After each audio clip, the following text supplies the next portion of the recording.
وسلام على رسول الله.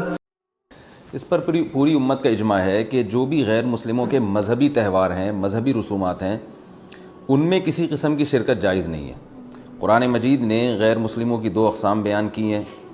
لا ينهاكم الله عن الذين لم يقاتلوكم في الدين ولم يخرجوكم من دياركم ان تبروهم، کہ وہ غیر مسلم جو تمہاری دشمن نہیں ہیں، جنہوں نے تمہیں گھروں سے نہیں نکالا، تم پر ظلم زیادتی نہیں کی، تو اللہ تعالیٰ تمہیں منع نہیں کرتا کہ ان سے اچھا سلوک کرو، بلکہ اللہ تمہیں حکم دیتا ہے کہ ان کے ساتھ اچھا سلوک کرو، کیونکہ اللہ تعالیٰ انصاف کرنے والوں کو پسند کرتے ہیں.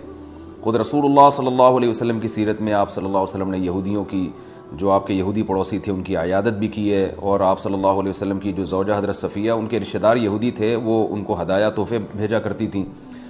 تو غیر مسلم جس سے جنگ نہ ہو اس کے بارے میں اچھا سلوک کا حکم ہے، اس کو ہدایہ دینا، اس کو تحفے دینا، اس پہ صدقہ کرنا بھی جائز ہے.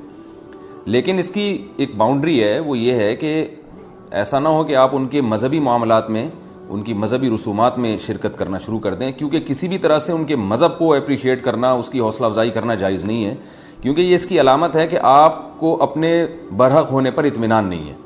لوگ یہ کہتے ہیں کہ وہ بھی تو ہماری عید میں شریک ہوتے ہیں. تو دیکھیں، ان کے مذہب میں یہ اجازت ہے کہ ہماری عید میں اور ہمارے تہوار میں شریک ہوں، ہمارے مذہب میں اجازت نہیں ہے. تو ہم تو اپنے مذہب کو فالو کریں گے. ہمارے مذہب میں کرسمس ہے یا جو بھی ان کے مذہبی تہوار ہیں، ان میں کسی بھی قسم کی شرکت کی ہمیں شریعت میں اجازت نہیں دی ہے.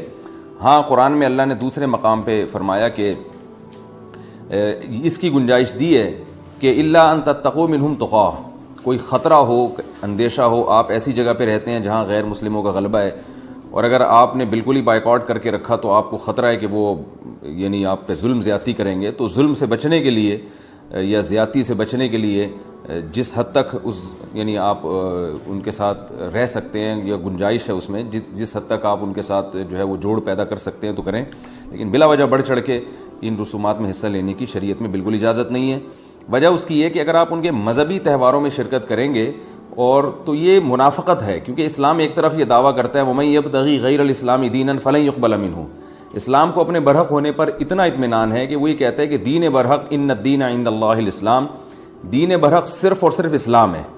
تو جب صرف اسلام ہے تو اسلام کے علاوہ سب باطل ہیں. جب باطل ہیں تو اسلام پھر ان کو اپریشیٹ کرنے کی کسی صورت میں اجازت نہیں دے سکتا. تو اسلام نے غیر مسلم کے ساتھ حسن سلوک کا حکم دیا، مگر اس کے مذہب کے معاملے میں دو ٹوک بتا دیا ہے کہ کسی قسم کی مذہبی رسوم میں ہم ان کے ساتھ شریک نہیں ہوں گے، بائیکاٹ کریں گے، اور ہم یہ کہیں گے کہ لکم دینکم ولی دین، آپ کے لیے آپ کا دین ہے، ہمارے لیے ہمارا دین ہے. اور اس بارے میں صحیح حدیث بھی ملتی ہیں. حضرت انس بن مالک رضی اللہ تعالیٰ عنہ فرماتے ہیں کہ ہم مدینہ میں تھے، ایک خاص تہوار تھا جو شروع سے اہل عرب کا چلا آ رہا تھا، ہم وہ تہوار منایا کرتے تھے. تو آپ صلی اللہ علیہ وسلم نے ہمیں اس تہوار سے منع کر دیا، اور آپ صلی اللہ علیہ وسلم نے فرمایا کہ اللہ تعالیٰ نے ہمیں اس کے بدلے میں دو تہوار دے دیے ہیں، ایک عید الفطر اور عید الاضحیٰ. تو آپ نے یہ نہیں کہا کہ مسلمانوں کا تہوار عید الفطر اور عید الاضحیٰ ہے تو یہ بھی مناؤ، اور وہ پرانا جو آ رہا ہے چلو وہ بھی مناتے رہو. اس کو منع کر دیا اور فرمایا کہ جب اللہ نے ہمیں بدلے میں اس سے اچھے تہوار دے دیے ہیں تو اب ہم ان تہواروں کو نہیں منائیں گے. تو تہوار کو منانا یہی ہوتا ہے کہ آپ ان کے ساتھ مٹھائی میں شریک ہو جائیں یا ان کے ساتھ رنگ رلیوں میں شریک ہو جائیں. کسی بھی طرح سے شرکت ہوگی تو وہ منانا ہی کہلائے گی، لہذا اس کی اجازت نہیں ہے.